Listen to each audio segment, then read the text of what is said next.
Bapak, Ibu, saudara-saudari, adik-adik, anak-anak, sahabat kenalan yang saya kasihi, mari kita merenungkan bacaan Injil pada hari ini, Rabu 12 Mei 2021. Bacaan Injil diambil dari Yohanes bab 16 ayat 12 sampai dengan 15. Dalam amanat perpisahannya, Yesus memberikan atau akan memberikan sesuatu yang sangat penting bagi para pengikutnya, bagi para muridnya. Yang diberikan oleh Tuhan Yesus adalah roh kebenaran. Dan roh kebenaran itu akan memimpin kita ke dalam seluruh kebenaran. Maka dari itu, Bapak, Ibu, saudara-saudari terkasih, mari kita sebagai pengikut Kristus mengutamakan kebenaran dalam hidup ini, menampilkan kebenaran dalam hidup ini. Jangan sampai kita ini sebagai pengikut Kristus menampilkan yang jelek. Yang jelek itu tidak sesuai dengan kebenaran. Jangan sampai dalam kehidupan ini kita memperlihatkan meriahnya, gemerlapnya dunia ini. Roh kebenaran itu tidak mengajarkan kita memamerkan apa yang kita miliki. Jangan sampai kita sebagai pengikut Kristus ini suka mencaci maki orang, berbuat jahat kepada orang. Itu bukanlah pekerjaan roh kebenaran. Roh kebenaran itu memimpin manusia untuk, kalau saya perhatikan, refleksikan bacaan Injil ini selanjutnya,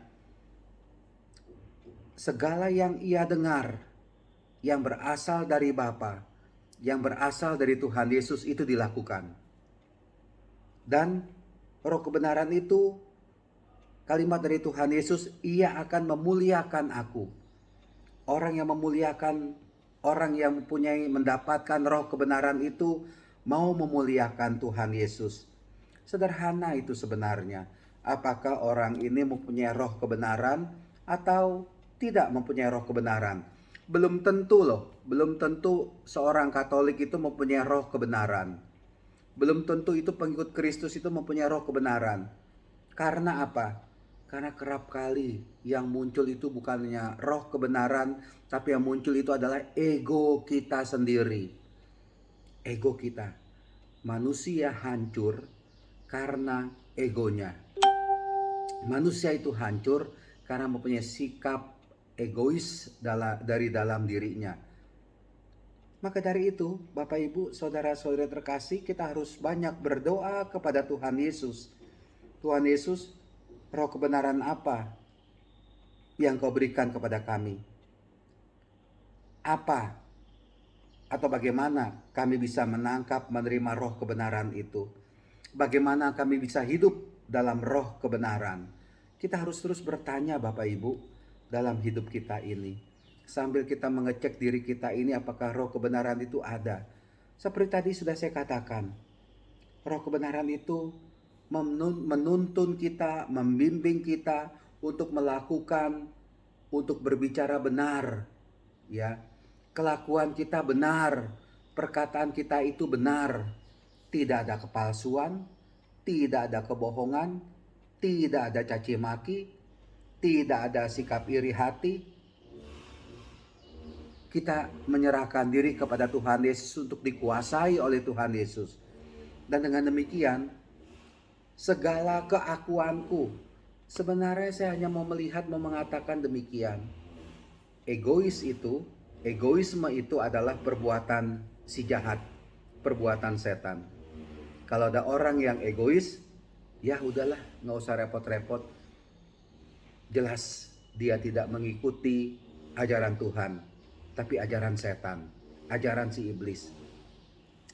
Kalau orang itu selalu mementingkan dirinya sendiri, tidak mau toleran dengan orang lain, tidak mau berbela rasa, berbelas kasih kepada orang lain, itu jelas dia tidak dikuasai oleh roh kebenaran.